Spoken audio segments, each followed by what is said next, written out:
Hello, welcome back, or welcome if it's your first time. This is episode 2 of FootieTalksPod. For the first time, we have James, our third co-host. Yes. He is finally here. Where were you last week? What you up to? Last week, where was I last week? I believe it's possible I was shutting down a Costa Coffee, which was absolutely fun times. If not, I have no clue where I was. Derby press conference? Derby press conference, that's what it was. It wasn't Costa Coffee. I mean, that is a bit of a trouble. That is a bit of a trouble. Yes, I was speaking to Philip Cockwood of all people. It was very exciting. Don't know how I didn't remember that, but Very there we fun. go. Right, so as you heard last week, myself and Sam did our World Dream 11 thing. So as our third co-host, we thought it was only right that you get to do yours as well. And then if you can finally compare all three and decide which ones as the listeners you would prefer. I'll spoil it now. It's still mine. Still mine. I disagree. I completely disagree. I think it's mine. But James, over to you. Right, okay. I'm going to quickly go through your guys' squads that you picked. Because I think when I was listening to it last week, there's a few players that each of you are going to go, how did we not think of him? There was one that I was like, oh my god, no one picked him. But I'm just thinking about it now off the top of my head. And I know I haven't got the greatest memory, but I'm thinking there's no one I wouldn't have. You say that now, we'll get to it in a No one bit. picked De Bruyne. Moving on. So Fletch, your 11 was Alisson, Sandro, Varane, Ramos, Trent Alexander-Arnold, Pogba, Kroos, Dybala playing in that 10 role. Yep. Neymar off the left, Mbappe off the right, and Griezmann up top. Yeah. Which is a very good team, very forward thinking. Perhaps not so defensively solid, but Who needs to we don't need goals? Exactly. Sam, you went for De Gea, Azpilicueta, Chiellini, Van Dijk, Kimmich, Kante playing just in front, Modric, Silva, Ronaldo, Messi, and Loa. And that front three is dirty, Sam. Yeah, That incredible. Absolutely is incredible. mental. I think I prefer your front three to mine. I think I prefer my team. It's big names in there. But I was thinking about this yesterday, and there's a fair few players that I just thought, how you guys haven't picked them, I don't know. So, I came prepared. In goal, between a couple of people really, it was between Ederson and Oblak. And I went for Ederson, because I think Oblak is a very good goalkeeper, but his clean sheet stats, as we saw earlier in the week, helped by Atletico having such a good defence. They are and the being Spanish set up Burnley, so well. aren't they? Exactly. And if anything, I think Oblak is on the same levels as Tom Heaton in his prime at Burnley as well. But I just think Ederson offers something else going forward as well as goalkeeping. I think he's a fantastic goalkeeper, but I think many people said it before, he plays with the ball like he's a midfielder. And I hate the saying so much, but he does play that quarterback role where he can kind of spray the ball across the field. So I went for Ederson in net, and then left back, Andrew Robertson. Andrew Robertson is a world-class left back. I'd say probably the best in the game at the moment. Yep. And I went for Andrew Robertson. I think he's fantastic down Liverpool's left. As a Man United fan, it hurts me to say how good he is, because he just is. He's something else completely. He's an amazing player. How nigger have you got him? Don't know. I considered him. I just thought he's only done it for like a year and a half, 2 years. Like, He's Scottish. It adds to it. Is he at like the levels of like Marcelo or Azpilicueta or I don't know. I think like in terms Robertson, of doing it for so long. Consistency, longevity, everything Dave Azpilicueta has. He was at Hull before he joined Liverpool, so it's like he was. the standard. But Hull is also a mighty club, and I think Robbo offers. Shout out the Tigers. Robbo offers a lot more than Aspi going forward, I'd say. Yes, I'd agree. Yeah. And defensively, Aspi may be more solid, but I don't know. We're in the age of flying wing backs, aren't we? Yeah, We've got to have a bit of Andrew Robertson in there. Centre backs. This was tough. I looked around, and I hate to say it, there's not many good centre backs around right now. I think we took the best ones. You took the best ones. You did, 100%. So I went for Skriniar of Inter Milan. Fair. And Laporte, but only when he's fit and not missing a knee. Skriniar is just an all-round solid centre-back. I remember like summers ago when everyone was trying to sign him for 70 odd million. Sam's looking at me with a bit of confusion. So you're going on about names that we've missed. No one's took Koulibaly. I was going to say the same thing. No one's taken Koulibaly, but I prefer Skriniar in a weird way. I think he's got this kind of thing about him of, I think he's quite underrated. I think Koulibaly had this whole kind of, the stature of being in this fantastic Napoli side under Sarri. He was the jewel in that defence. Skriniar, I think, if he goes to any defence in the world right now, and probably the same with Koulibaly, but Skriniar can go to any defence right now and improve it. I can't think of a single defensive line Skriniar doesn't improve. I agree, I think. I think he's better than Varane. I'd take him at Arsenal in a heartbeat. There's a lot of players who take it Arsenal in a heartbeat. True, any of these players we mentioned. And Laporte, obviously, or Laporte, he's just perfect in that Man City back line when he's firing. He can move the ball forward so well, and he's so good defensively. And it's really shown this season how much they've missed him, which just has to show how amazing he has been. Fair. Right back. Bit left field, this choice. Achraf Hakimi for Borussia Dortmund. What? From Real Madrid. What? I went for Hakimi. Right. Hakimi is a fantastic player, and honestly, he could play anywhere up that right side. I think he's brilliant. You guys went for Kimmich and Trent, which leaves a few players that are on that level below. I think obviously it goes Trent is just superb, and when Trent's been taken, who do you go for? Hakimi has 9 assists so far this season. He's got 2 goals in the Bundesliga. 9 assists at this point in the season in the Bundesliga from right back. You can't say that's bad. Fair. Or right wing back for Dortmund, but it's crazy. He's got 4 goals in the Champions League. If you've got 4 goals in the Champions League as a defender, you're doing something right. Especially at his age as well, yeah. Yeah, he's quite young. Apparently he wanted to stay at Borussia Dortmund for the next season. I think if that deal becomes permanent, I think Borussia Dortmund look like a real force in Europe. Because is it the end of his 2-year loan deal this summer? Believe so, yes. Yes. And then moving on to maybe just Dortmund again, but perhaps a Bundesliga title in the making for next year. That's good if you look at that team, That's good business. Yeah, and even if he doesn't stay at Dortmund and goes back to Madrid, he'll probably slot Exactly. over Carvajal at this stage. yeah, I would have 100%. I think he starts at a lot of clubs right now. I don't know. I wouldn't take him at United. I think Aaron Wan-Bissaka is fantastic, but Achraf Hakimi he's great. He offers so much going forward, and I think it was worth a mention at least in one of our exercises. Fair. Midfield. As was mentioned earlier, I'm going to start it off with this. How did neither of you pick Kevin De Bruyne? I don't know. Kevin De Bruyne. I don't know. He is just on a mad one this season. And it's his best season so far. If he doesn't win Premier League Player of the Year, it's devastated. I think that's a whole different topic of conversation. It could be, but, right, 25 games so far this season. He's scored 9, assisted 16. We're in February, guys. February, and he's hitting up those numbers. We finished the recording and I was like, De Bruyne! Like, How? Over Pogba, I'd take him any day. I don't know why Exactly. Pogba's in my team.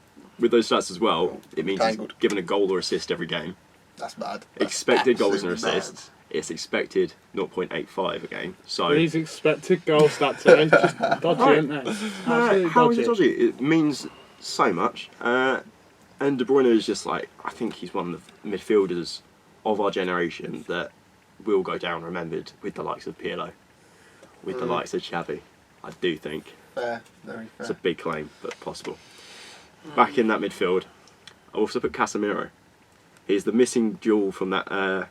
You guys went for the other 2 Real Madrid guys. You picked one each. Yeah, we had one each, so we thought we'd let you have the option. We did that on purpose. Yeah, thank you guys.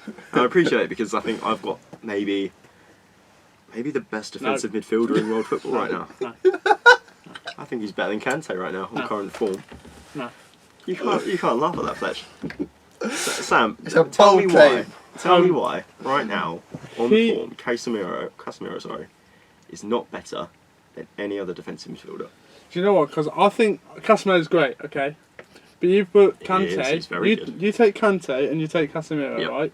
And you put them, let's say, in a really poor midfield. Yep. Kante will stand out more. Casemiro works Right. because he has Modric and Cruz with him more than Kante works because he has Jorginho and whoever else with him. Kovacic probably. I think Yes. Kante does a lot more going forward though. I think Casemiro, as a defensive unit, you can't really beat him. You've got to be very, very good in defence to allow an ageing Modric and an ageing Kroos to do what they're good at. And to have Casemiro in that midfield means a lot. He's massive, he's a unit, he's strong, he's not the quickest, but he can make a sprint when he needs to. And he's decent enough at passing. I think Kante is, of course, very good, like kind of defensive midfield, and he's been playing a bit more kind of box to box the past few years. And yeah, I think when you put him in that Leicester side, maybe that's the type of player that they needed. If you put a Casemiro in that Leicester side, it doesn't work as well. But well, there you go. So I've got the player comparison stats oh here. God, this is when I get ripped. This season. Yep. Kante, 16 starts to 2 subs. Casemiro 22. Right. Obviously, so he's got fitness on him. That means Casemiro's played more minutes. Yep. Both have 3 goals this season. As a more defensive player, Casemiro. Casemiro has 2 assists to Kante's 0. And a more creative player. Kante's got 3 yellow cards to Casemiro's 8. No reckless, danger. No red cards for either of them. Not too reckless. Fair enough.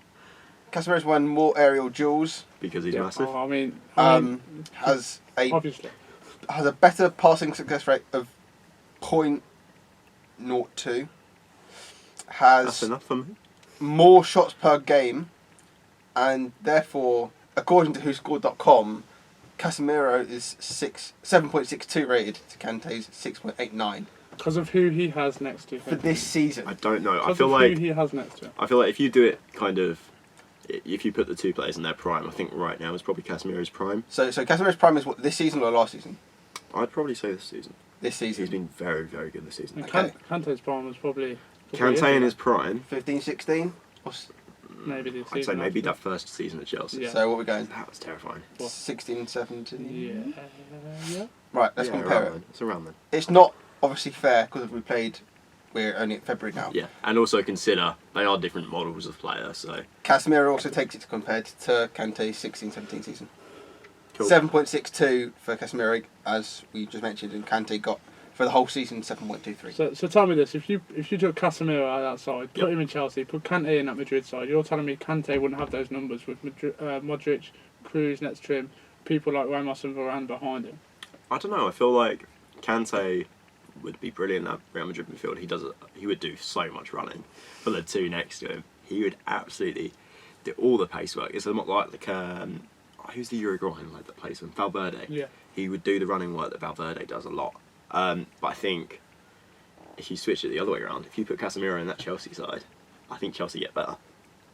Oh, that's a bold claim. No, but they do, because you look at that midfield, you've got Kovacic, you've got Jorginho, you've got Mount. Those are all players that want to progress. And I think Casemiro, if you hold him, that allows the attacking output of a Mason Mount, with Matic, obviously. Bold claim. Right, maybe these claims are absolutely terrible. Let us know. Yes, but I'm going to stand by. I'm going to stand by. Any Chelsea fans listening, would you rather have Kante or Casemiro? Yeah, exactly. Right, this is right now. This is not in their prime. This is the players of this season. But moving on. Anyways, the other midfield man, Frenkie de Jong. So good at progressing the ball. Fair, He's just so much fun to watch. That's He's one of those players like Mbappe, where you watch him and he just goes on these runs and he's just so exciting to watch. I think Barcelona have picked up a real... I mean, how much did they spend on him in the summer? It was a lot of money. It was a lot of money. But it was still a bargain, and that's very rare to say. I think he suits the Barcelona way very well, especially with Kike Setien, coming in. It's going to be a difficult one. I think Setien plays a very defensive, more style of football, but De Jong will be able to progress. He's got that Barcelona way about him. According to Wikipedia, it was 75 million euros. Imagine a 75 million euro signing still being considered a bargain. Because I think he could be in years to come. Oh, I think with the value of transfers and the prices it's going up at. 100%. Front 3. Yes, interesting. Right. I went for Raheem Sterling on one of the wings. I think Raheem is, again, having a great season. But I was also looking at his stats, and I found something quite interesting on why maybe Man City aren't doing so well this year. And I think it could be due to Sterling's output. He's got a very good goal output again. So this year, 11 goals and 5 more in the Champions League. Last year in the league, it was 17 goals, year before 18. But if you look at the assists, he's got 2 assists in the league so far this year, isn't it? Last year he had 10, year before he had 11. And I think Raheem Sterling, with dropping assists, could be the reason that Man City side maybe isn't making it in those crucial games. Because if you give him, say, 5 more assists at this point, it gives him still time till the end of the season. Those 5 more goals could mean a lot to Man City. Wouldn't mean challenging Liverpool. Yeah. But it still means a lot. The other wing, this one I debated, and I hate to say it again, it's just between the 2 Liverpool wingers, isn't it? It's do you go for Mane, or do you go for Salah? Mixed them up together. And I went for Salah. I think this season I would go for Mane. If it's just this season alone. I would also go for Mane. You would also go for Mane? You say that. Why? This season alone, I think if we're going historically, I think obviously what Salah did in the Premier League with Liverpool, obviously not with Chelsea, has been. I mean, he had 32 goals in that massive campaign, that 22 last season. That was ridiculous. His first season, but this year, how many goals do you reckon he's got compared to Mane? there's probably not a lot in it. I think everyone says Mane's had a better season, but I think there's probably 3 or 4 goals in it. Salah's probably got more, hasn't he? Salah has 14. I think Mane has 11 or 12. Yeah. At current time. But have you watched Salah play? He is a greedy, greedy player. And that's what you need sometimes. I think with the players that have got behind him, you got De Bruyne, you got De Jong, you got Casemiro's assists. You need that selfish player sometimes in Mo Salah to put a finishing touch. Fair. I think he's just one of those players where I don't know if he'll be remembered in the way that he should be. I feel like the last season or so, where everyone's kind of gone, oh, maybe it's Mane that's the spark, maybe Mane deserves the Ballon d'Or. I think it's kind of knocked Salah back a peg. I think he might win the Ballon d'Or this year. What, Salah? Mane To win the Ballon d'Or. I think if he Haaland for the Ballon d'Or. Haaland for Ballon d'Or. He'll win Golden Boy. Yeah, he won't win Ballon d'Or. I don't know. Oh, who could win Ballon d'Or this season? I think it's got to be Messi again. If Barcelona, Real Madrid top of the league though. True. Well, they weren't, but when I lost it. Barcelona are second at the minute. I think just quality of player, like Messi is just the best right now. Yeah. So I agree. If you're doing Ballon d'Or on that, I think Messi wins it. If you're doing it on campaign, if Liverpool go unbeaten, if Liverpool go far in the Champions League, they are not going unbeaten. I'm saying this now. They've still got to play Burnley, so they're not going unbeaten. Well, anyway, who's your striker? Striker. You had Griezmann. You had Lower. Yeah. I went for Haaland. I think you have to have Haaland How right is now. Suarez In your world dream 11? Because Suarez isn't as good as Erling Haaland right now. Erling Haaland scored 39 goals this season.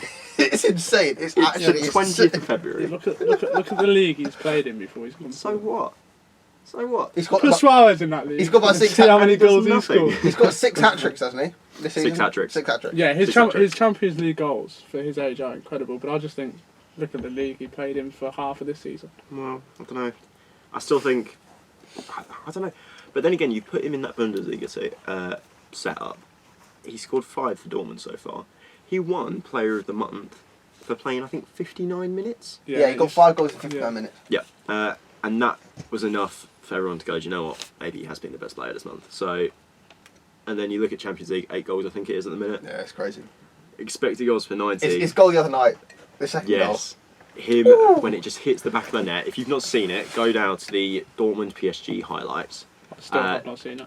Have you not seen it? Second goal. Oh my god. Oh, it's crazy good. It's the way the ball kind of comes in from the right side. I think it's Gio Reyna that passed it to him. Yeah. Go on, let's get it up and we can have a I'm live going to get it up reaction. for you. I'm going to get it up for you. In the meantime, I'll just kind of explain it. I think Carry on, Haaland James. kind of gets the ball and he shoots. I think it's just outside the box and the ball flies into the top corner. It's one of those where the whole stadium goes silent and you can hear the net and kind of the bar ripple a little bit. And when you can hear that sound, it's so good. We're just going to watch it now. I'm going to try and get it up for Sam. Try and get it up. It's just so good. I think it's crazy how good he's been. And to put him against PSG, and he always is this good, and you can rely on him for a goal. It's one of those rare instances where I think any other player up front for Dortmund, you'd go, PSG would walk over Dortmund right now. Did anyone take Mbappe in their squads? Yes. Yeah. Fletch did. Did you play him? No, you didn't play him. I played him on the Fletch put right. him on the right. Okay. But yeah, I think Haaland, we're just watching the goal now. We've just got it up. Right, Yeah. there you go. I think Haaland in this PSG side, or in this Dortmund side, sorry, is an easy win over PSG. Good stride forward. It's It's Haaland. outside the box. Wow. If we had the sound on, Innit? Wow. that makes that goal 10 times better. Right, let's Yeah, try. I mean, I don't So want to watch it good. be sad because of No, copyright obviously. or Yeah, something but coming no, into it. Thank you, BT Sport. But it is perfect. but, you BT know, Sport, yeah, if you want to that's collab, hit us up. Yeah. But yeah, and then this is where the expected goals per 90 metric kind of fails a little bit. But if you look There at you him in go. the Bundesliga, 1.28 goals per 90 right now. And yes, maybe that's where I kind of stop using expected goals, but he's crazy good for his age. I think it's a solid team. I think it is. I think it's a solid team. I'll do a run through quickly. In goal, Edison. Backline, Robertson, Skriniar, Laporte, and Hakimi. Midfield, Casemiro, De Jong, De Bruyne. Front three, Sterling, Haaland, and Salah. I've definitely butchered some pronunciations, and I apologise for our viewers. I think we all have to stand by our teams. I think we've got to let the I'm listeners definitely decide. standing by my team. Yeah. We've got to let the listeners decide who they think the team is best. We'll put a poll out. We'll do something, and if we get any responses at all, we'll come back next week. We'll let you know who's Just on a the poll. reminder, only one of them has Kevin De Bruyne in it. That is mine. Right. So talking of Kevin De Bruyne, Man City. Manchester Obviously, news City. this week about their ban from the Champions League. Mm-hmm. Breaching financial fair play restrictions. I don't think it will get upheld. I think they'll be playing Champions League next season. Do you reckon? Yep. I'm not so sure. I think they'll be playing. They'll appeal it, and then UEFA will suspend it, pending another investigation or something like that. Have you seen the reports about if they fail with their appeal, there is an extra year Is an added extra year? to the ban or something like that? I think it should be there's doubled.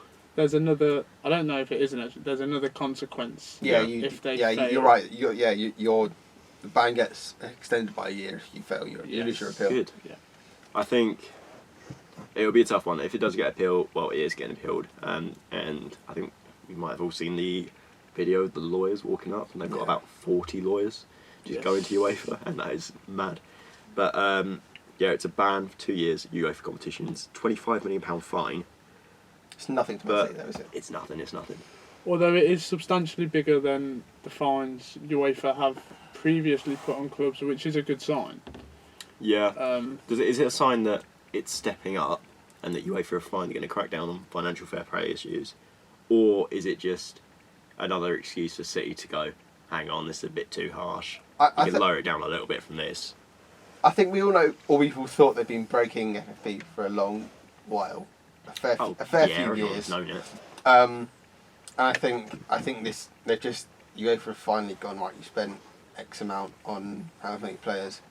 And I think it's historic. It wasn't that. It was. Do we all know how it came about? It was the youth setup, wasn't it? It was something to do with the youth setup. Yeah, I think it was the. So what happened was Manchester City declared money was coming in through a sponsor. However, through leaked emails, which were illegally hacked, and apparently, according to the Manchester City lawyers, taken out of context, basically their owner was putting the money in instead of the sponsor, which was going towards the youth setups and kind of helping the transfers and getting the massive Wilfred Bonney between, I think it was 2012, 2016. And when you look at that, I think it's very good that UEFA are cracking down on the financial fair play, and I think we will see it for a fair few more clubs to come. I'm thinking PSG. I think PSG today, their owner... The owner's just been done with some corruption charges along with an ex-FIFA executive. Yeah, bribery. Bribery charges. It's not... The charges are not actually to do with PSG, they're to do with some World Cup Oh, okay. bribery. And he's just been pulled into Yeah, it. he's been part of it, but the actual crime he has allegedly committed is not PSG based. However, you would think if they're looking at him for this, they'll go into him a bit deeper and probably find something wrong with the way PSG. I think it's going to be do difficult business. though, because obviously Manchester City and PSG have been investigated, but where these emails came, they were illegally leaked to, I think, Spiel. It's the Spiegel, isn't it? Because Spiegel, there is a German student who runs like a football wiki thing. Yep. I can't remember what it's called. But he has a trusted journalist at Der Spiegel.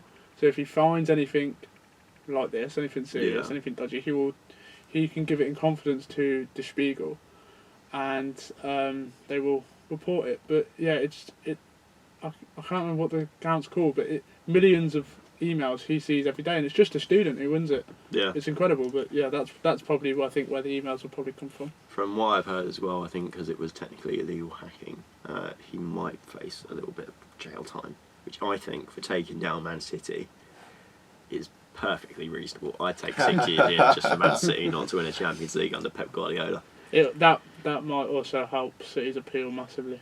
Yeah, true. Obviously, they shouldn't have been doing what they're doing, but if someone has committed the crime to show off their crime, then yeah. And if you, as you say, it's like a student that's revealed it, maybe it gives a bit of incredibility to the sources, perhaps. Yes.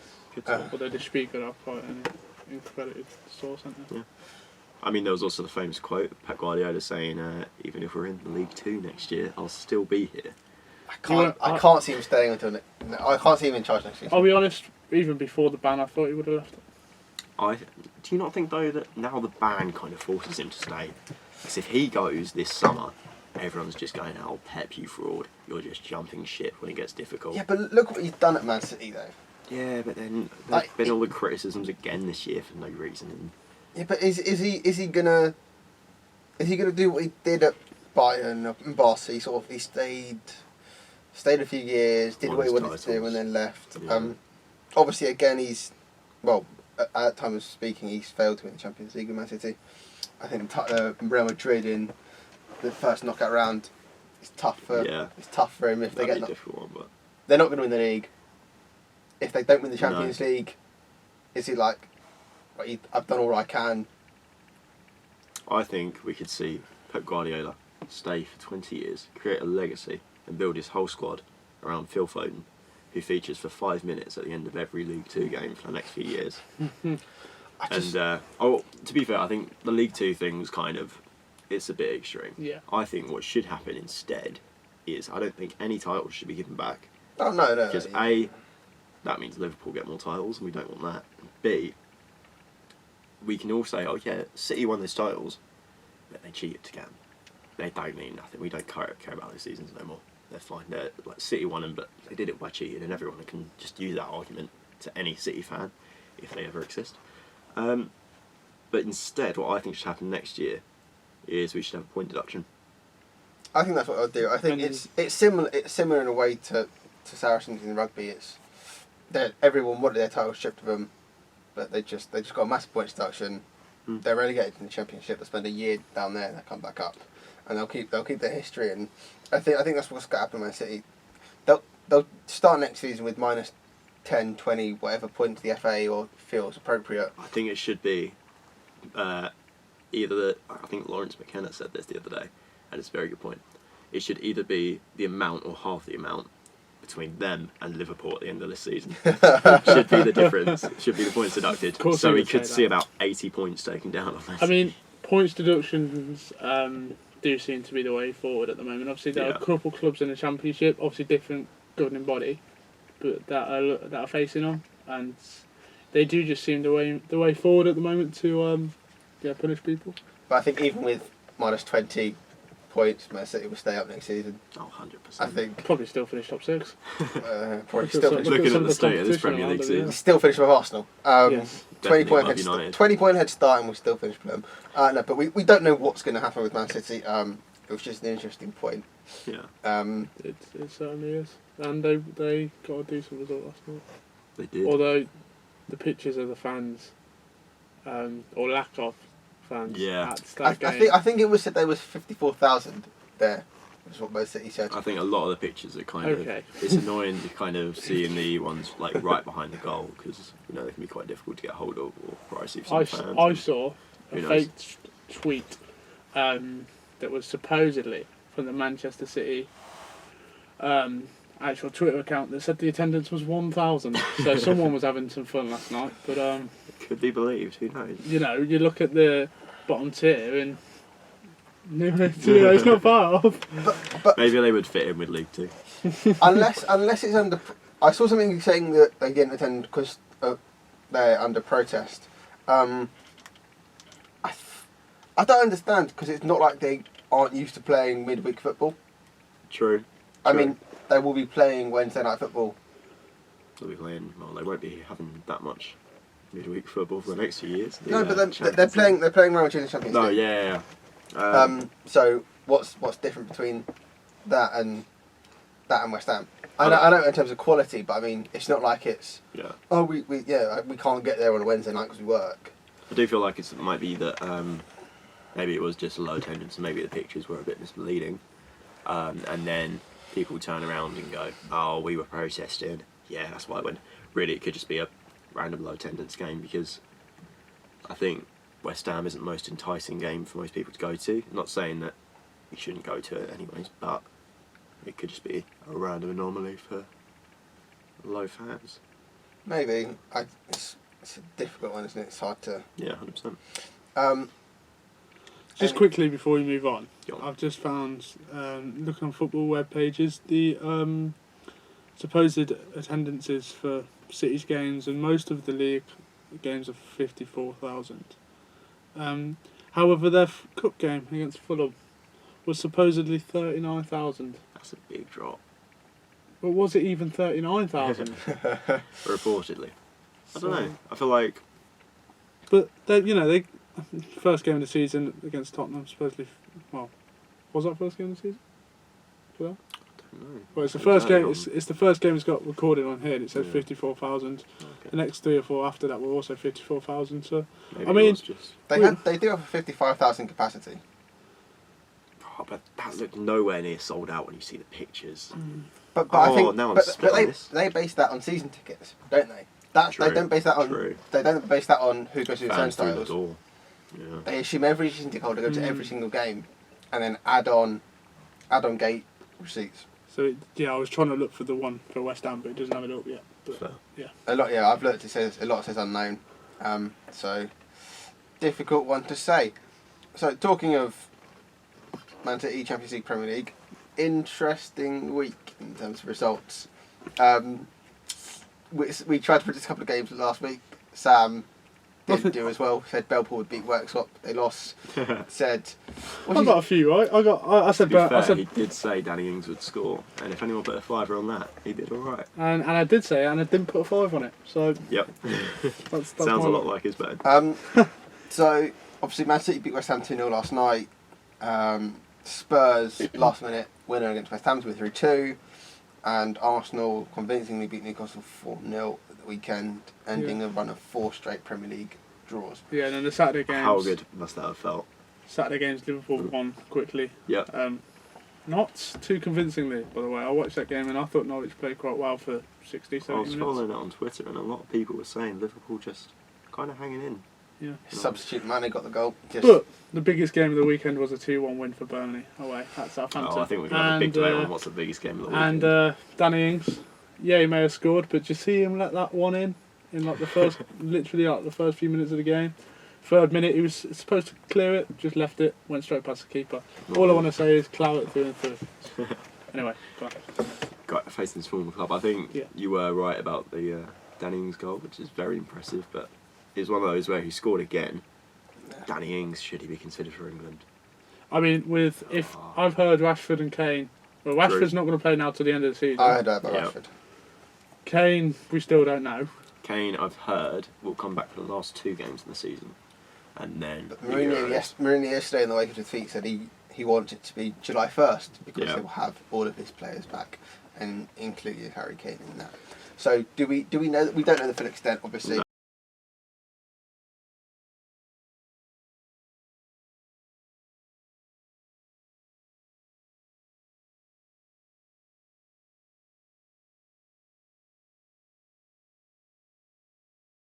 No. I think it's an interesting point about the England squad. We play obviously Italy at the end of next month, end of March. I think Ings would definitely be in that squad. I think whether he makes the Euros. Yeah, well, who else is there? Obviously you'll take Tammy Abraham. Yeah. Who else will go? Is the real question. That's Sterling, Sancho. But they're not strikers, are they? You need a man up front, don't you? Could play Sterling at striker. I think Calvert-Lewin, Sterling could play. Calvert-Lewin will be Calvert-Lewin's a one. shout. Yeah, he will go quite often, I think. Yeah. So, yeah, England squad. I think we'll probably dedicate a whole podcast to that nearer to the friendlies or nearer to the Euros. But yeah, Liverpool hanging in against Norwich. I honestly thought for a hot second that Liverpool's run could come to an end. We watched it with a few of us that watched it, and we weren't too convinced by their performance. Liverpool. Yeah. Poor week for them, it seems. Yeah, because they lost 1-0 to Madrid as well. Mm-hmm. We got Leipzig Spurs right. We said Leipzig, and they ran all over them, didn't they? As well, I said that they ran awful. I was going to say we were also right in Dortmund PSG being the most entertaining game, but I think Atalanta smashing Valencia 4-1. Yeah, blows out of the water. It's always the least profile game, isn't it? It is. It always makes it more fun, more interesting. But yeah, going back to the Premier League. Yes. Arsenal 4, Newcastle 0. Yes. As an Arsenal fan, the feelings. Please tell me, enlighten me. How good was Saka? Pepe finally scored his third goal. Saka's immense, honestly. Saka, for a left winger to be playing left back, Yep. and dominating Lazaro, who's on loan from Inter Milan, who legendary European football team. I think he ran the show. I think he was man of the match. Very hotly talked about after the game. Yeah. He was very high praise. I saw in him and Aubameyang kind of having a good time. Is the spirit back at Arsenal? I don't know if the spirit's back. It is only a game, but I think you could say it's only Newcastle, but then there's not much difference in the league at the start of the game. There's only a few points in it, if any at all. I don't know. I think it's not like we haven't won recently. We beat Bournemouth in the cup. We beat Leeds Man United at the start of January. It was obviously the Sheffield United draw, the Burnley draw, the Palace draw. It was games that as an Arsenal fan you feel you should be winning. Yep. I think it's a hard one to say whether it's going to change our season. I think the Man City news might kick them into gear. I don't know.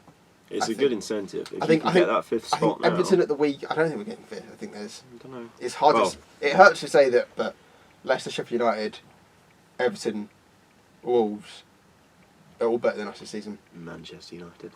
United obviously above us. Yep. I think they're more likely candidates. I think Everton at the weekend will be a real test because Everton under Ancelotti have been in good form. Yeah, true. So I think that's what's gonna be the test. I think tonight we'll play obviously playing Olympiacos, missing a few players. I don't know. I think obviously it'd be nice to have a run in the Europa League, nice to win it. But I think I said last week, as an Arsenal fan, for the first time ever, I think I might be content with not having European football next season. Not having really? I think You're happy with doing a Man City? I think commercially it's going to be a disaster. But I think without that, without distractions, it might just seem right. Let's take a season to rebuild. We can have fun in the cups. We can see where we go. Obviously, we'd love to be in Champions League. I'd love to win the Europa League and get back to Champions League football. But if it came to it, and we didn't have European football, I wouldn't necessarily be too disheartened. If you don't have European football next season, do you keep players like Aubameyang, like Lacazette, or do you not care if you don't keep them? I think it depends on what their situation is, how they feel under Arteta. I would say you keep Aubameyang just because he won't go anywhere. I don't know. He's I feel coming like towards the end of his career. he's got 1 year left on his contract next season. Yeah, he's got less than 18 months. I Could think be the last chance to sell. I think he's still got one big move left in him. I think he's got a move. He's either going to go somewhere in Italy, like Inter Milan, who are seemingly. Mate, he'd tear up Italy. The speed of those defence. Although the only problem with Italy is the speed of the defences. He would absolutely tear apart. However, the teams may be sitting back a little bit off of an Inter Milan and relying on kind of slower football. Don't know if he'd suit it, but chuck him in Real Madrid. I think Real Madrid. I think Madrid would be massive. he made a promise to his grandfather that he'd play for Real Madrid one day. True. And I think there might still be a Real Madrid move left in him. I reckon they'd take him. Won't happen. No? No. What about Bayern Munich, the former Borussia Dortmund man? I Him and Lowen up top. I think it would make more sense for us to sell Lacazette. Yeah. Yeah. And I think that makes a more sensible transfer. He'd probably get more money as well. More money. I think he's a good player, but I think it gives you a lot more freedom with people to work with around him. I think Aubameyang's still having both of them. When we signed Aubameyang in January, after the summer after we signed, like I said, I think everyone was delighted. Hasn't but quite worked out. They've got a great relationship on the pitch, off the pitch, but you can't play them both up front in the system we've played. Yeah. And Aubameyang doesn't favour playing on the wing, and I think you've only got space for one striker. I'd have one striker, and I'd sell Lacazette, and I'd bring in left winger, whether that be Lamar. Yeah. It may be a part exchange, whether that be, I don't know. I'd love someone like Lamar or Guedes or someone like that. Yeah, bit of pace. Neither realistic considering both of their teams are in European football. But I think that's what I'd do if we don't get European football. Draw the Premier League, bring him here.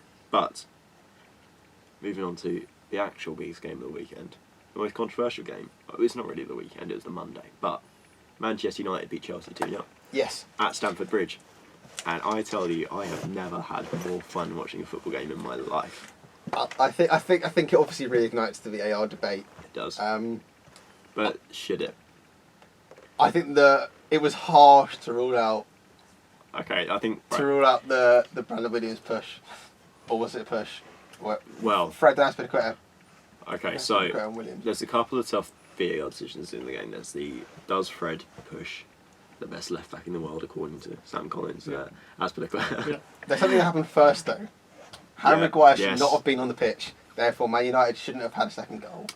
Look, I think a red card maybe would have been fair, but also in the moment when I saw it, and even after the replay, I went, "Oh, I don't know if he's actually put up on purpose." After the game, I look up at it, and it's a kick. He falls back and then he moves his leg and he kicks him. Yes. I actually missed that moment in the game.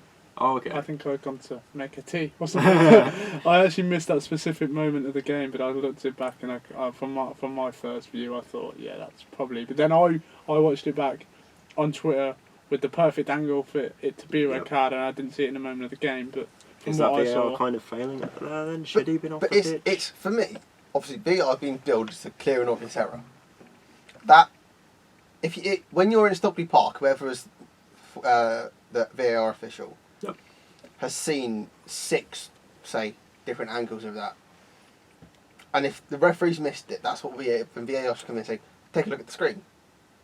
Yes. Red cards are subjective. We disagree in somewhat here, saying in the moment, is it when you look at replay, does that give you a better angle, an unfair angle? Yeah. But someone at Stockley Park is watching 6 different angles of that live. Yeah. At that point, you should come in and say to the referee that I think you should have a look at that. I think it's a red card. You've not 100%. Seen it. You've not given it. Yeah, the screen should definitely be brought in because I think it's been one. As much as it would hurt to say it as a Manchester United fan, if you do look at the screen in that situation, I think Harry Maguire is leaving the field and doesn't score his absolute bullet header to make him one of the best English centre backs of our generation. So to Chelsea's, who was it? Zuma's goal that was disallowed. Yes, from the corner. I think that was harsh. Yeah, I think. Yeah, I also think that was quite harsh. Aspilicueta does push or grab Brandon Williams, but I think it was weird. It was one of those moments in the game where I saw it, and I feel kind of bad because I feel like Zuma, he celebrated, but I would have expected so much more of a celebration, and I think VAR did kill that moment there. I think if that goes in, that doesn't change the result of the game. Do you not? No. I feel like it gives Chelsea a bit more confidence. Because Chelsea going forward, they just couldn't finish any chances. Terrible. They were awful. I think Batshuayi was terrible. Batshuayi, one of the worst striker performances awful, as a whole. Yeah. Awful. I think going forward, Chelsea have something. I think obviously next season Ziyech will bring something, Pulisic's back. I think it would give them something. Yeah, you'd have Tammy ready.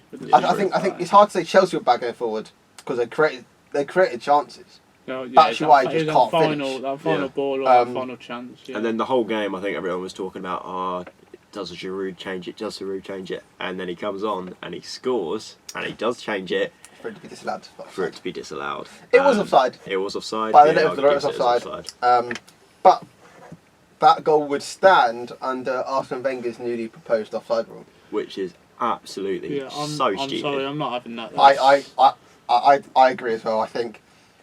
So, just to clarify, Arsene Wenger's new rule. It's if one part of your body is in line with the defender, therefore onside, that you can score with, and the rest is off, it's onside. It's onside. So it'd mean kind of a trailing toenail could still keep a player onside. I'll have my whole body, but I'll point my toe back. Yeah. And I'll have my ankle in line with Van Dijk, and I'm onside.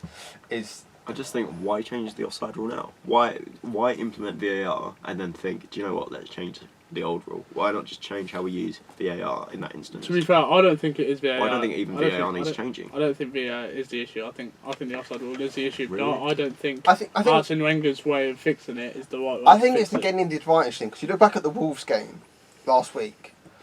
Pedro Neto, I think it was, doesn't gain advantage. He's going backwards. He's going away from the ball. He receives the ball, but he's going back. He's not going. He's going away from the ball. He's going. But was he offside? Yes, he was offside. Yes, he was offside. By letter of the law. That's it. But he doesn't gain an. I think gaining the advantage is the interesting point. I don't know. I feel like the thing is that you implement Wenger's new rule, and then the striker's got too much of an advantage. Strikers take the mick out of it, 100%. Exactly. I mean, it's just. I feel like offside rule. A lot of people kind of their problem with VAR is it too layered of to the law? Is it like should we be measuring millimeters? Does that matter? And I think if you're going to have VAR, you either say yes, we're using VAR for offside, so yes, you follow it, letter to the law, or you just say no, we're not using VAR for offside. Because at what point does it become clear and obvious as well? I think having the linesman and the flagging rules doesn't make sense either. Because, again, Arsenal fan, there was a game last week, it wasn't the Newcastle game, it was the game before. Aubameyang's onside, and he's given offside. And because he's given offside before he can score, it can't go to VAR. Oh, right. He was onside. I can't remember the exact. Aren't they told now to play on if the linesman puts the flag up? The linesman flag and the referee's blown because okay. he's seen the linesman flag. Yeah. And obviously, just confusion in the moment, and that can't then go to VAR because it's a tough one. Because the play stopped and the game's been resumed. I mean, we could sit and debate this for hours. Literally. I think the rule that needs to change is the handball rule. The handball rule has to go. Because two of us here are referees as well. Are you a referee? I'm not qualified coach, but not a ref. Okay. So, I'm not even at... I don't know if you've done any games this year since it's been a derby. I've done a few. And the handball rule, even at that level, but in the child's football is horrible. If it accidentally bounces off your arm and you score from that, it's ridiculous that's given the tackle. Anyway, you're right. I think Man United Chelsea it was a game that obviously reignited every debate. Chelsea were doing, well, in terms of position, doing better than Man United. Probably weren't on the best form. But team-wise, Manchester United is still better. But hey, it does push both teams forward. Is Lampard in danger? No. Why should he be? Absolutely not. I don't think he should be. I don't think he should be, but actually, I don't know. If he doesn't finish top 4, is Abramovich just going to go, right, we tried it didn't work, let's bring in someone experienced? I'll tell you why he's not, because Abramovich is taking a step back. He's only said that because he can't enter the country. So, if there is one manager on this earth that would cause Chelsea to change their style when it came to winning a football club, it would be Frank Lampard. True. He is the one man, maybe John Terry. They're the two men that would stop Chelsea from sacking a manager every other bloody month and actually stick with them for a long period of time. And you've got Lampard. He came in with a bit of a situation, transfer ban. He's dealt with it well. Ziyech's a great signing. 100%. I think there's a lot of positives. This year has not just been a downer for Chelsea, it's been a downer for most clubs. So I think Chelsea will look at that as well and go, well, we're not the only ones doing awful here. There are other clubs that we're competing with that aren't doing well. Are they doing awfully though? And I don't think they are. I think they're doing better than both of your sides. I agree. I think for where they are in the league, and if you look at their squad, it does quite well by them. Considering players like Mason Mount, was Tammy Abraham still playing in the Championship for a bit of last season? I want to say up till January, and then he moved on somewhere else. Was he at Villa last season? for a little bit, I think. I want to say, or Yeah. maybe for the whole thing. He was Who at knows? Villa for the whole thing. 'Cause he scored. Because he scored in the playoffs. Semi-final. Yes, yeah. So you had like players playing the Championship level last season, and now they're in fourth. Yeah. And it's like you got to look at that squad and think, I think they'll take Lampard's full doing spot as well. well. I think they'll Yeah. take that full spot. I think Right, so- now Tottenham have got Kane and Son out. It's I think it's I either think them or There's a us lot of United. spaces for Europe considering Messi's ban, and if the way cups work out or whatever. I think they'll get Europe. I don't think he'll be sacked. I just think it's an interesting point because obviously Abramovich. that's fair. Abramovich and Chelsea historically want success, and if Conte not won had the it for a league and few the next years season got now, sacked. yeah. So And then Um, Chelsea moving forward as well. They got Spurs next. If we move on to the Premier League previews next weekend. Beautiful transition there, James. Oh, I'm so good. Natural. I can imagine that being. Mourinho back at the bridge. I can see it being a dud game. What? I Okay, can- do you know what? Yeah. Do you know what? maybe. I have to agree with him. Giroud could come on. It's getting Worldies this all hype over the like place. it's getting this hype like two semi-form teams. Both without their key attacking players. No strikers Yeah. of real quality. I mean, you look at Mourinho's quote. I think he said playing against Leipzig was like having a gun with no bullets. Yeah. And what can you do in that Spurs side if you've got? He was saying about the fitness of his players. They've been running to the ground. There's Yeah. players in that squad that are just like dead men walking in a way of they've just been completely outrun like all season. They've had a tough year so far. I mean, you take out Kane and Son for the whole season. You take Kane and Son out of this game. It's very tough to see how Spurs do. But at the same time, you take out Tammy Abraham from Chelsea. Did Chelsea really stand too much of a chance after that 2-0 at United? I It was don't know. poor finishing. Right. So let's do. We'll each predict the result. And we'll Okay. see who gets the most right. We're going to do this for every Premier Yeah. League. Yeah. So- Yeah, cool. Early kickoff on Saturday. There's no Friday game, is there? Don't believe so, No, no. it's Derby, Fulham in the Derby, Championship. Fulham in the Championship. Which I'm not. So Saturday, the 22nd of February, Chelsea host Spurs in their early kickoff. Yep. I'm going for a draw. Score draw?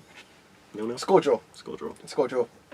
I reckon No. it's got to be a Chelsea win, I think. Just, I feel bad for Spurs just because injuries and that they can't do anything. It's like when, who was it that had it? Was it?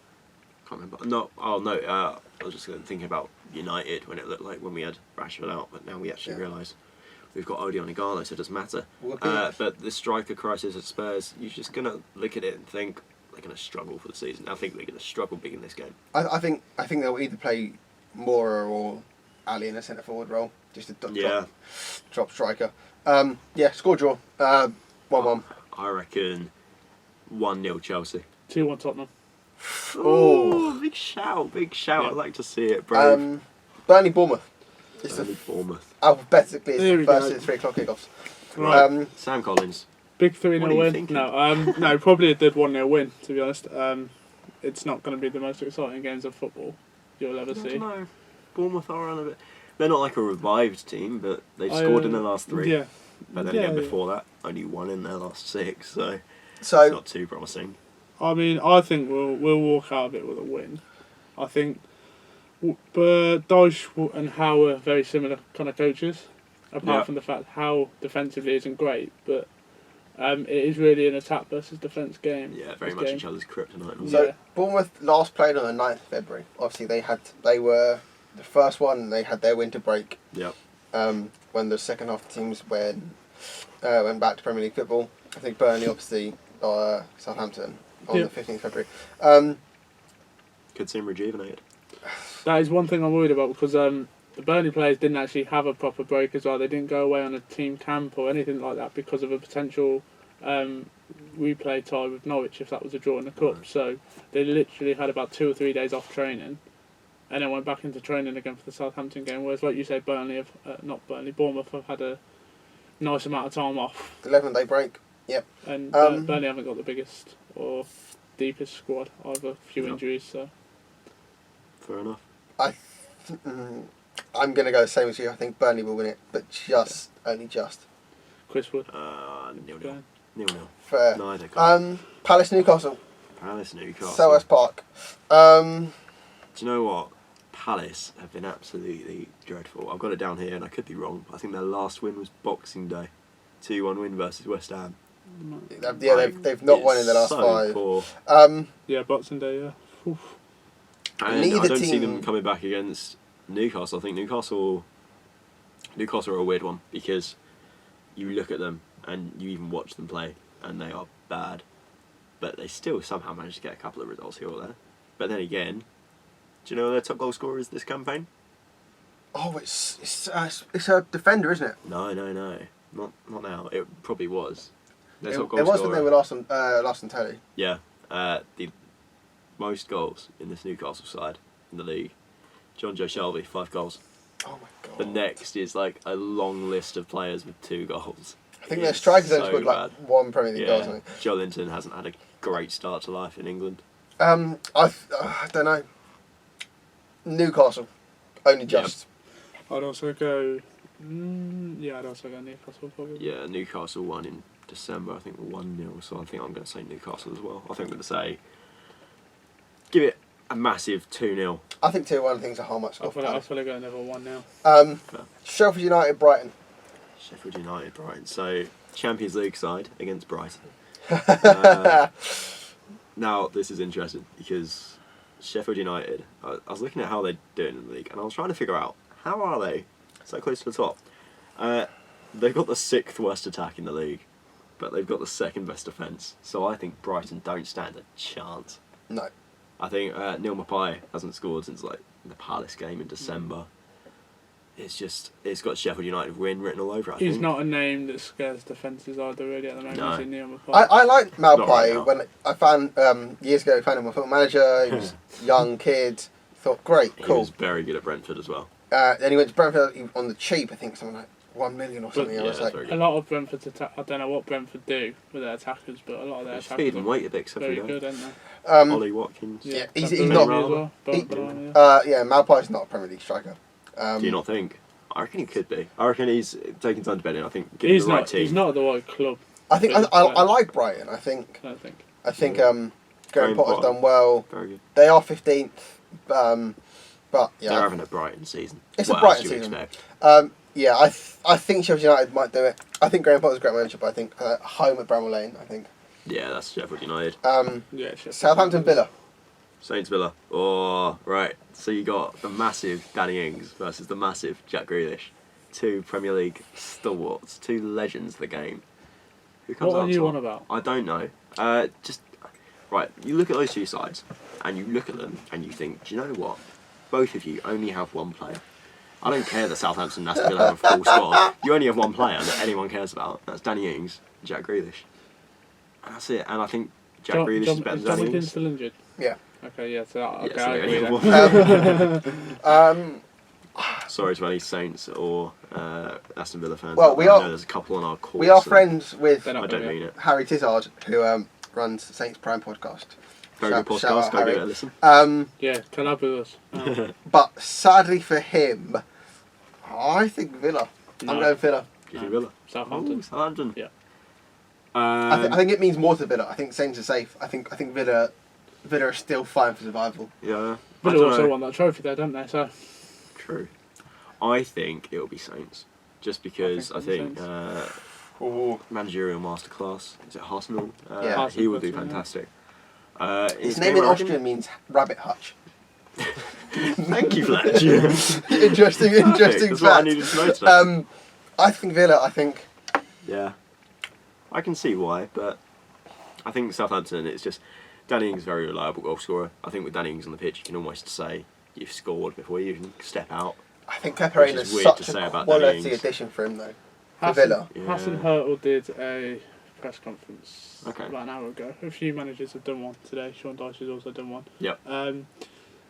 The main line from the press conference is that he wants to make the St Mary's Stadium a fortress, and quote, "It'd be nasty to play against." Nasty to play against Southampton. Do you know what? I think that could be done. I think if they could do a good show in here, I think Villa have been kind of poor this season considering the amount of signings they did. The amount of money they made, they've not been great. Yeah, I think what 2 Saints and I'm going Villa. So we'll Yeah, I'd probably say, end up being a 0-0 draw considering how much we picked up Probably. Danny Ings this time. Moving on to Sunday, Well, 5:30 Saturday. Leicester Man City. 5:30 on, yes, of course. Man City versus Leicester City at the King Power, I believe. Yep. Yes. Leicester's only won one of their last 5. That's poor form from them. Man City win. Man City win. Man City are just... I hate watching them because they are so good. I think Leicester historically do reasonably well against Man City. They do. Let's go left field. I got Leicester win. Really? I don't know. I think Man City now, well, if this ban is upheld, need to just play with every game like it's their last. Yeah. Enjoy the Premier League football while it lasts. Premier League football. Before they go to Conference North. I genuinely think what you need to do to take out Leicester is isolate Ndidi. Yes. Keep Vardy quiet. If Ndidi's fit. Yeah, well, exactly. And Vardy hasn't scored in a few games now. And I think City, just the way they play football, I'm not bothered if it's out the King Power or not. City aren't one of those teams where, oh no, City are away, so they might not win this week. Yeah, you still put them against like a Liverpool at Anfield, and you think they still have a chance. Yeah. Yes, yeah. I think it's just City win, really. If Fletch comes in next week and Leicester have won, I'm gonna hate him rubbing it in. I think Leicester might do them 2-1. Okay. Something like that. 3-0 City. 4-0 City. Bold. Right, Sunday. Your team, first up, 2 o'clock, home against Watford. You lost to Watford when they brought in Nigel Pearson. Yes, we did. Last year. End of last year. Wasn't good. That was probably the new manager syndrome, there wasn't it? I was funny enough, I was back home around this time. Yeah. I actually went to Watford, to go to the shopping centre in Watford, the day they played Man United. And I was like, what are these Watford fans doing? It's cold, it's raining, it's horrible weather. They're going to get battered by Man United. Well. And Nigel Pearson masterclass, they beat them. So I was proof wrong. And it's at Old Trafford. I think we've got it. I'm not going to be proof wrong again. We don't have Marcus, but we've got some good forwards. We've got Igalo, which could probably make us. I don't know if he'd start, but he'll definitely come off the bench. I think there's enough there for Man United to win. I think yeah. the Pearson syndrome's worn off a bit. I think it's definitely worn off. They lost to their last draw was against Brighton. Yeah. Then lost to Everton. Then lost to Villa. Drew with Spurs and beat Bournemouth. In the last 5. Whereas Man United beat Chelsea, beat Man City, drew with Wolves, smashed Tranmere, a massive 6-0 away. Lost to Burnley, lost to Liverpool. I think a bonus for Watford, what Nigel Pearson should do, and this is how I think Nigel Pearson beats Manchester United. He sits the players down before the game, and instead of a goal bonus or a win bonus, he goes, boys, if you win today at Old Trafford against Manchester United, I will buy each and every one of you the new exclusive Match Attacks Watford collaboration with 65 exclusive cards for £15. And I saw that and thought, God, how far that club have fallen. It's one of those where you just think, no one cares. I mean, there's still 9 teams in the league as well, so this Nigel Pearson masterclass hasn't held them up too much, has it, really? I think it's going to be convincing when United win. I think 3-0, 4-0. Oh, that's a bit... I'd say Manchester United, 1-0, skin of our teeth. 2. I don't know, I feel like... Fine, let's go 3. We are really just... Manchester United, awful. Getting a bit of run going, and we won against Chelsea, which means we struggle against Watford. So I reckon 1-0. Fair. Odion Igalo, 90th minute. So, winner. All 3 game Man United wins. The next one's Wolves. Wolves Norwich. I'm there this Sunday in the press box. Yeah, I think Wolves will have this comfortably. I think Wolves. I think Norwich would prefer against Liverpool. That was at home. I think away at Wolves. Yeah, it'll be Wolves. I think the way Wolves play football. I think it does depend on Europa League tonight. I think we'll see. Depends what sort of lineup they put out tonight. It's probably be a strong one. I think. Well, Nuno doesn't really like switching up a lot, does he? He's got like an 18, 19 man. Yeah. He loves just having the same like. 15 I think obviously, European football back for Wolves have had a couple of months off. But this is now it's a more regular schedule. Yeah, they get back into the swing of it, I think. Plus, bringing up XG again. If you look at like most of Wolves' last games, they've always got a better XG than their opponents. So if they're not scoring as many goals, at least they're creating the chances. And I think against a defence that is the quality of Norwich's, which we must say isn't the best, no. Wolves could do one over them for definite. 2-0. Wolves. Yeah, 2-0. Yeah, probably 2-0. And finally, rounding off Sunday's Premier League games, Arsenal against Everton at the Emirates. Yes. Big game. I'm worried about this one. You're worried. I think Don't be Everton silly. under Ancelotti. How can you be worried for Everton coming to Emirates? I think it's gonna be a 2-2. To be fair though, it's one of those games where if Everton don't win this, right, so their next 4 games for Everton is Arsenal, big Manchester United, Chelsea, Liverpool. If they don't win against Arsenal, they might do one over United, but you're not getting much out of Chelsea and Liverpool, I don't You think. just want at least one draw from them. They're 2 points above us in the league. They're in 9th, we're in 10th. They've got -4 goal difference though. I somehow thought Everton were doing a bit worse this season. I guess Ancelotti's kind of turned it around. I thought they were doing bad. Actually, They've I thought they were been doing going better. into the light a little bit, haven't they? Everyone's been Yeah. focusing on the teams that haven't been doing so well, and Everton have just been creeping up there. I think this might be Could be a strong one. Could be difficult, I think, with the side that Everton have. I'm going. Their defence still isn't the strongest. Can I be an Arsenal fan and say we're Moise gonna Kean. Be confident. 2-1 Arsenal? Yeah, that's what I would have gone. 2-1 Arsenal. 1-0. Fair. Ridiculous. There's Very another night fair. game as well, aren't there? Last one of the week. Yes, there is. Liverpool, West Ham. West Ham obviously playing Wednesday night against Man City away. They've now got Liverpool. At Anfield, I think that's only going to go one way. Yeah, there's No way that It's Liverpool win this. It's West Ham written all over It it. was 2-0 the other week. It was 2-0, yeah. Yeah, it's Liverpool. Easy. 3-0 Liverpool? I mean, that's being nice to West Ham. I think that is being generous. I think this could definitely be one of those where we go, right, Liverpool smash them 6-0. They have a run out. They just absolutely mess over West Ham. And everyone looks and goes, David Moyes, why have they got David Moyes in charge? When was that ever a good idea? And you just, what are West Ham doing? And just, I think, yeah, Liverpool win it. 2-0 Liverpool. They do it. Do you think it's going to 2-0. 2-0. I say 6-0. West Ham's last win? My flatmate's going to hate me for saying that. West Ham's last win was 2-0 in the FA Cup against Gillingham, I think. Yes, it was. Their last league win. Their last league win was January 1st, 4-0 against Oh Bournemouth. dear. Oh, no. Oh dear. Month and a half. What? Yeah, Liverpool. I think it could be. What did I say? 3-0, 3-0, Yeah. 4-0, something like that. I I'm think. going to be 8 or 9. Couldn't be Yeah, honest. Let's be honest. Literally. It's going to be a big one. And I think that's just easy wins from there and then. So that's the Premier League. Yes. Obviously, Champions League finally returned. This week it returned. Not great for English teams. No. Next week, is it going to get any better? Chelsea at home to Bayern Munich. Big game. Champions League final re-over. Isn't that what everyone says? That every single time these guys seem to play each other every single year. Yeah. Obviously, their team's changed just slightly. I think Bayern are going to beat Chelsea. Yeah. Even at Stamford Bridge. I would also do that, yeah. That day also Napoli, Barcelona, which Barcelona. Could we see? Just going back Napoli to the win. Bayern Munich game quickly. Could we see another kind of Spurs mauling for the 7-2 earlier in the season? Could we see that happen to a Chelsea? No, I think Chelsea are better than Spurs.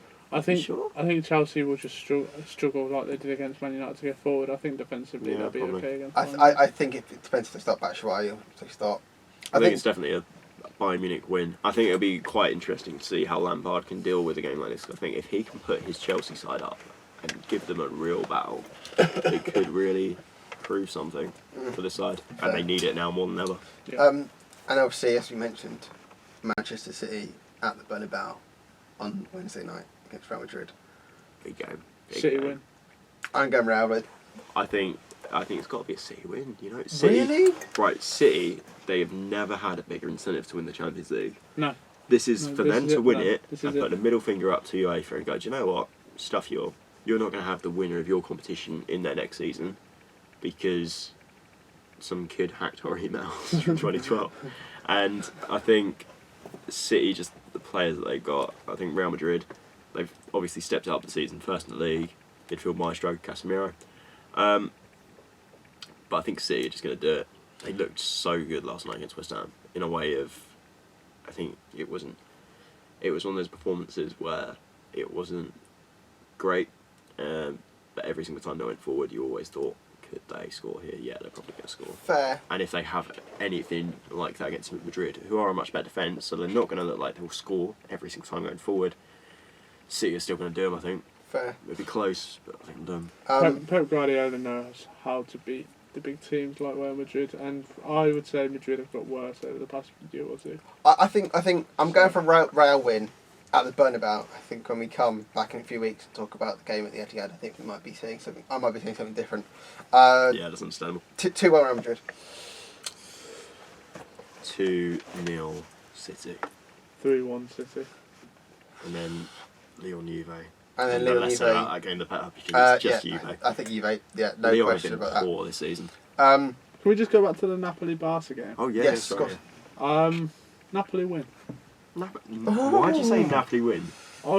Why? I don't know, I've an inkling. Is it one of those I've got a where it just feeling. like randomly turns around? It is in Napoli. I think it is. That It's could in be. Naples, yes. It's in Naples. Napoli at home. Who have Barcelona really got that's going to change that game, apart from Messi? You ever heard of Lionel Messi? I was going to I say. just said apart from Talking of Messi. Barcelona, I think they've got some good players. They've made a signing today. Braithwaite. Martin Good to see Braithwaite. Braithwaite play against Napoli. If Braithwaite I plays don't think against he's registered Napoli, in time. Ah, that's a shame. It depends if UEFA give them the same permissions as. I mean, Napoli Spanish, would okay. win if Braithwaite played against Napoli. I think that's an interesting talking point Yeah. because transfer window Just round it closes, off. then Bele's injured from the Champions League group stage. Suarez is injured. They don't sign a striker all of January. And they let 2 go. They get, I think, Abel Ruiz goes on loan, and forgive me, I can't remember the other player's name. I want to say something like Carlos Sanchez, but I'm not sure. He goes on loan to Roma, and then Barca go, guys, We don't have a we've got striker.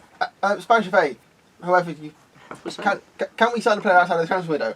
Yes, you can because you're Barcelona, and they sign Marcus Braithwaite. Because you're Barcelona, and you've probably given us a couple of £1 million on the side. Let's all calm down, alright? Let's be honest, the 2 strikers that they probably let out on loan probably weren't good enough to lead the line. No, but at the same time, if you know that you're going to have like a possibility of a striker crisis with one more injury, and you've got Dembele, who is injury crisis written all over him, you keep one of them around the league. I know they're not going to lead the line, but you go. But if they sign know they someone in the can, window, sign someone in the window. okay, that I agree with. But if they know they can use this emergency Yeah, deal, which they have, which is poor. why It's do so bad. Why do they need to? Do you know what I mean? I think if they had done this deal today, but it wasn't Braithwaite, it was someone of a bit better quality, no one would be complaining. It's one of those deals where I saw it on Twitter. It was no one wins because Barcelona get a ex-Middlesbrough player in Braithwaite. The Gunners lose their striker in a relegation race, and Braithwaite sits on Barcelona's bench for 6 weeks or 6 months, before he goes or he just rots for a year. That's the issue with this. The whole issue about this is Leganes. Yeah, And they're the the fact one that they've now lost probably their star player because Barcelona haven't been smart enough for their business. I just think it's wrong. I think. Because will Leganes now get to sign an emergency player? Probably not. Yeah. No, they've been rejected. No, yeah, they've been rejected. They appealed. They said, which So the 15 million they get, which actually isn't a bad price for Braithwaite at this time, probably is decent money for them as have well. you They seen can't Braithwaite's use release clause? 250 million. £250 million euros. And this is why we love Spanish football. For He's forcing them to 28. put the Barcelona release have clause in. signed a €15 million, which was his buyout clause, on a 4.5-year deal.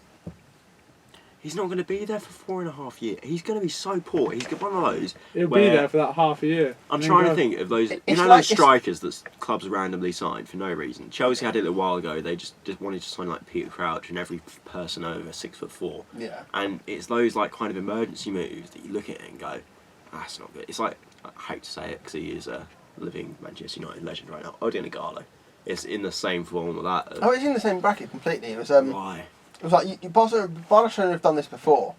You look when they needed a midfielder and they got Paulinho from China. Yeah. Jerome Boateng even. And they got Kevin Kevin Prince Prince Boateng. Prince And it's Boateng. Barcelona has a history of this, but I think we shouldn't be blaming Barcelona if they have the right to exercise this emergency backup. You don't. If you have it, Yeah. go for it. I think it's the Spanish It shouldn't be there. courts or FA or if it allowed them to sign. Yeah, I mean the law's Wrong. horrible. Yeah. Horrible. Horrific. But yeah, he's not going to sell for 250 million euros, and he's barely going to play a game. I'm trying to think what the equivalent would be now. Imagine if, say, like, I don't know, Man City or Liverpool, right? So Firmino gets injured, and Jurgen Klopp goes, do you know I'm going to sign for 50 million euro? Chris Wood. Troy Deeney, please. Come from Ashley Watford. Barnes. Yeah, I think it's madness, but I think the other players they were linked with, Lucas Perez obviously played for Arsenal, struggled. It's probably even worse. Yeah, that would have just been bad. Yeah, you're right about the Leganes now. They're the real losers out of this situation. What would have been nice would have been if, say... What I don't understand is you got Griezmann, right? Yeah. Play him through the middle, play Fati on the left, and play Messi on the right. Exactly, and if I give him some minutes, because he's shown that he's good enough. But again, it's the Barcelona hierarchy just doing what they can to kind of make themselves extra safe. It doesn't look like they're going to win the league, does it? So. I don't know. This isn't even like a move where they've signed like a 21, 22-year-old. Yeah, for longevity for they've Suarez. not even like looked. They've literally just gone for the next 6 months, and even then, if Braithwaite scores more than 4 goals, But it's a Barcelona, permanent deal. I can't imagine. Just wait. He'll score 10 for the rest of the season. He'll win the Ballon d'Or. You're all wrong. I'll eat my Barcelona's words. scouts are incredible. I genuinely can't believe that it's a permanent deal on such a long contract. Yeah. Yeah, the length of the contract is a question mark in itself. And Suarez is coming back next season. Yeah, it's one of those. I think they just kind of they do it now, and then next season they go, "Oh, Leganes, you look like you need a striker. Do you fancy Braithwaite on loan?" And Leganes look at him and go, "What are you doing? Go away. I don't want to talk to you ever again." It's crazy. It's not fun. But let's just quantify this by saying the big clubs in the Spanish league get away with far too much. 100%. Yeah, I think that's fair. I think we'll talk about something interesting local. Completely different to anything we just spoke Nothing about. to do with Barcelona, probably the complete opposite. From style. Barcelona. I don't know. That's Ashbourne. Ashbourne's a nice place. I meant in terms of Barcelona's playing style. Oh, true. Bit of a joke. Actually, speaking of City of Barcelona, Wolves are there playing Espanyol tonight. They are. We spoke about Europa League briefly. Arsenal, Olympiacos, Man United, Bruges, and Wolves versus Espanyol. Big Wolves win. I actually put a bet on all. I think Arsenal, Man United, Wolves, and Rangers to win tonight. Yeah. If you're talking Please about only bets. bet if you're of the age. I forgot. and I did forget about Celtic. I was like, where are they? They're not on the list. And I thought click, and then I went back. and I was like, oh yeah, Celtic are playing. Yeah. But I think that was a hard game. I think they've got someone like Copenhagen. One of them's got a trip up though, surely. I've also gone for Sevilla. I've gone for Sevilla, United, Rangers, Roma, and Wolves. I've got Inter Milan, Manchester United, Roma, and Wolves. Like James said, bet responsibly. Yeah, only And for over the 18, age. etc., etc. Yeah. Be all that gamble good stuff. aware. Yeah. Where the fun stop. But the game to bet on in the next few weeks is, of course, Shrovetide. Yes. So. Oh, imagine if you could bet on Shrovetide. That'd be incredible. So. Five If you don't know, Shrovetide or Royal Shrovetide or Royal Ashburn Shrovetide is sort of like medieval football come rugby come something else. punch up. Wrestling. Where in Ashbourne in Derbyshire on Shrove Tuesday, hence the name, This Tuesday coming up, Ash isn't it? Wednesday, which is the coming week. The town of Ashbourne, whether you're north or south or an upward or a downward, play this game of crazy proportion. Yeah. So basically, there's two teams. There's an upward and a downward. If you're an upward, you're north of the river. If you're a downward, obviously you're south of the river. This, because it's Ashbourne, is pretty much evenly split the town by a small river that goes through. Basically, you've got to try and there's a goal somewhere in the town, like a plinth type thing. Yeah. You've got a goalable. You can't score. You've got a goalable. You've to got get a point. and you've got to touch the plinth with the ball. Yep. And whichever team does that first. But this isn't like a 10-man thing. This is the whole town. Yeah, I don't know what the capacity of Ashbourne is. I can't imagine it's. To tell you about like It's loads. how brutal it gets, there are literally store owners that have to lock up their Lock up their doors. shops. So there's only a few rules. Which So says a lot. Is there any rules? You cannot commit murder or manslaughter. I mean, that's a good wait, rule to you used have. on that one. That's a good rule to have. Yeah.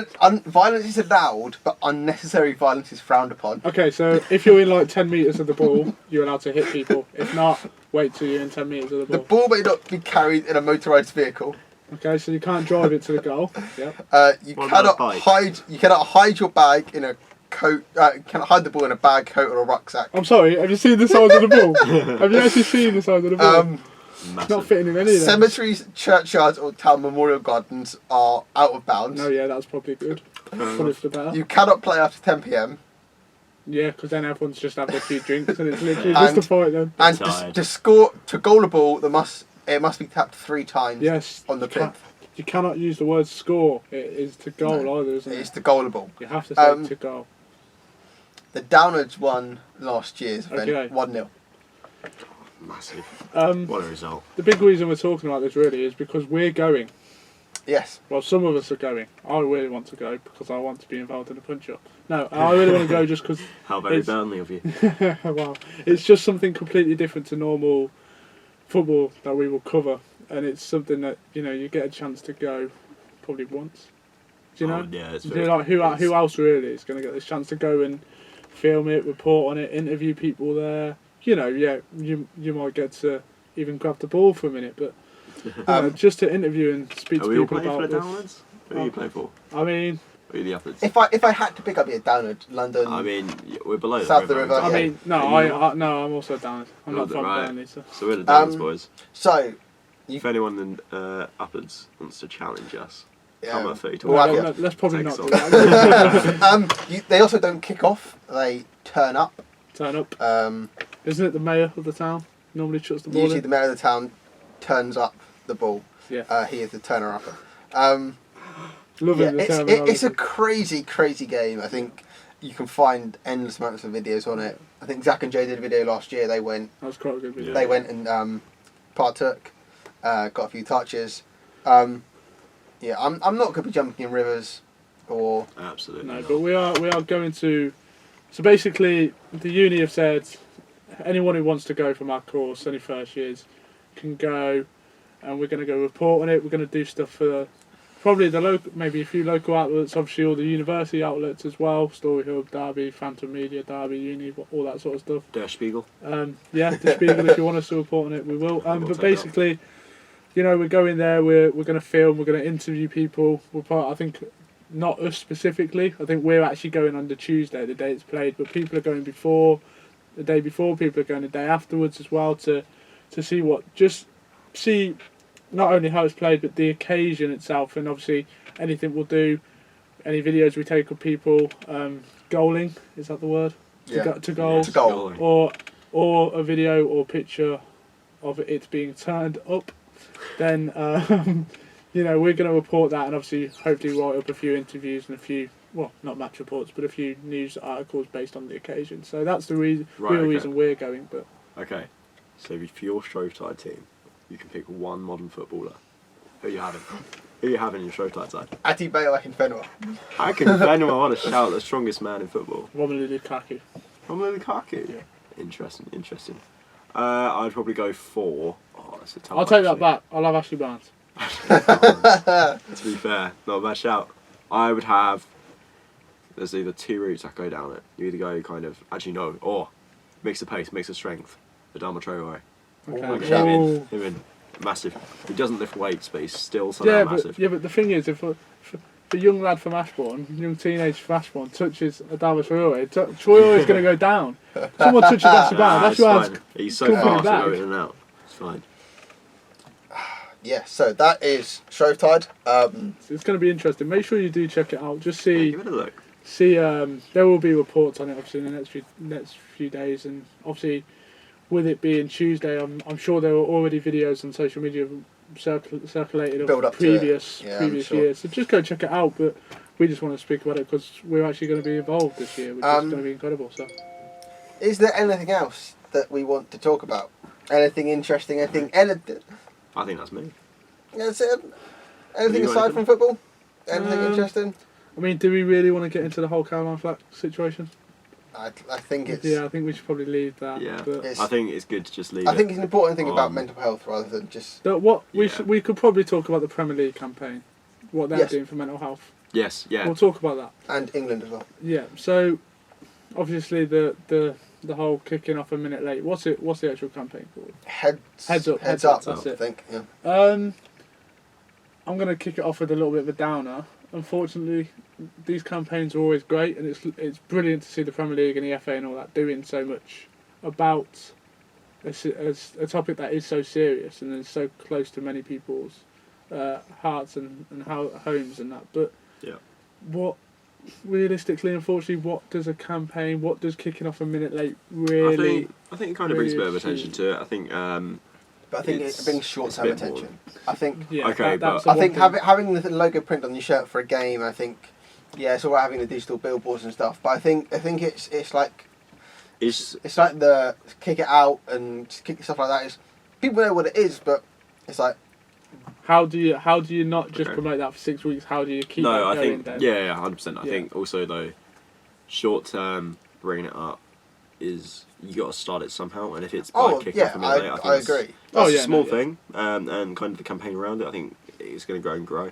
I think England are hosting Italy, which I'll actually be attending, which I'm looking very much forward to. And I think again bringing it from teams at a local level in the Premier League to international stage and just having that whole campaign, I think it'll go on a lot throughout the Euros as well if it can. I think it's massive. Oh yeah, I think it's very necessary. And I think it shouldn't depend on how well England do, but I think if England do better, it will that will help off the pitch in terms of these campaigns as well. More and more. And obviously Prince William, isn't it? Yes. He's doing a lot. Harry's in Canada, so he's probably taking a step back. Let's not go into that. But he's doing a lot, and I think someone of his stature. If it was just the FA chairman coming out and saying, right, this is what we're doing. Did you see, speaking of Prince William, his thing on Sky Sports?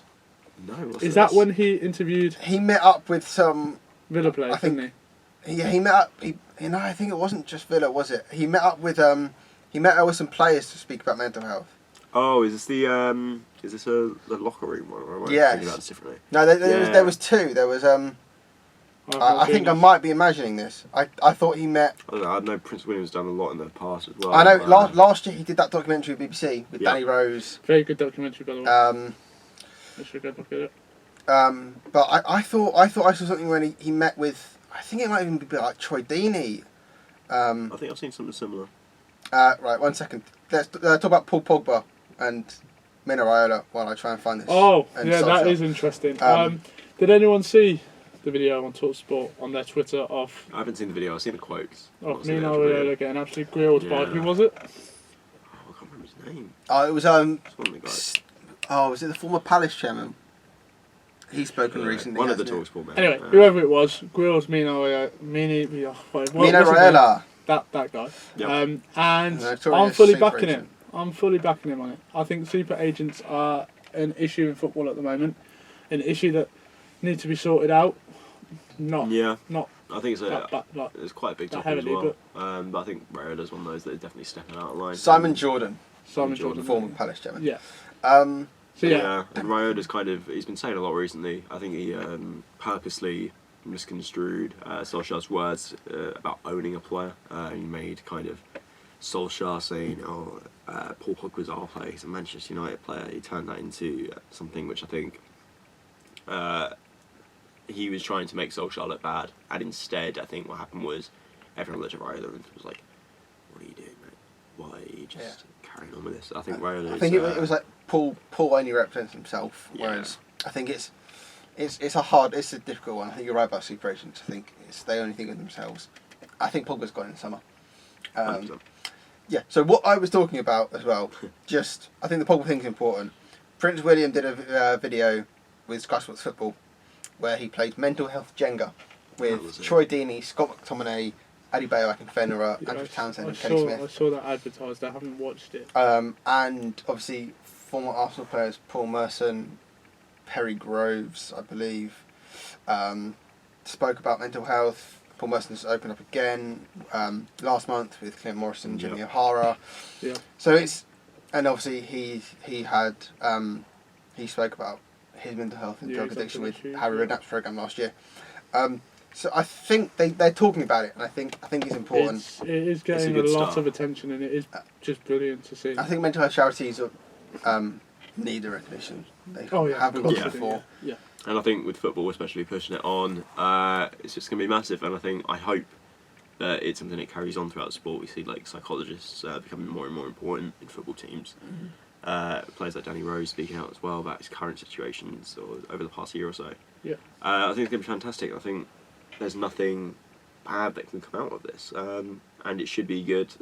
If we, in a way, I want more players to come and speak out about their issues. In a way, I don't, because I hope there aren't players that are going through that. Yeah, hopefully they're not struggling. But if they are, if they can come out, I think it's fantastic for the game as a whole. For them to speak about it, and that is what these campaigns are trying to do. And look, their campaigns and slogans are one thing, but keeping up with it is a different thing. And I think actually the Heads Up campaign will stick around. I think if people get to know the logo, I think that's going to be important as well. People see logos and associate it. It doesn't have to have any. Yeah. I think you're right to bring up the general topic of Caroline Flack. Yeah. Not going into details, but I think we're not mental health. Speak about it, mental health itself, and obviously there probably does need to be some. Footballers definitely struggle with it. The amount of footballers who probably get abusive DMs and tweets saying how badly they played. Yeah, it must be. It must be a nightmare to think about it. Like there's got to be some restrictions on that. I think in terms of DMs and. I think social media needs a bit of a restriction, but that's another topic. Can't think of anything else. Spoke about Pogba. Apart from that, I think we're ending on a very sobering note of. Well, let's hype it up by make sure you listen to the first one if you didn't listen to that one, because these obviously go in chronological order.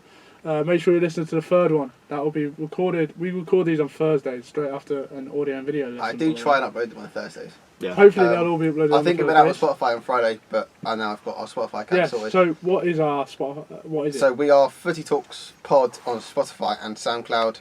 Make sure you have both those apps. If you don't, follow us on Twitter. Follow us on Instagram. Follow us on Twitter, Instagram. Subscribe to YouTube. If we get this, if we do get YouTube, I think I've got YouTube. Subscribe to my personal YouTube, Samuel Collins. It's going to be a lot of football journalism content. Link in the description. Yeah, a lot of content coming out there soon, so make sure you do go follow that. Yeah, so I won't give a shout out for myself. I'll just say, remember, Casemiro is the best defensive midfielder in the world. Yeah, so remember to vote on our teams. Who you think is the best? Who has picked the best World 11? Yep. Subscribe to YouTube. Subscribe to SoundCloud, Spotify, wherever you get your podcasts out of either those two. I want to say like, subscribe, and peace, which is very common on YouTube. I've said it now. I can't take it back. See you later. Yeah, see you later. Bye. Cheers.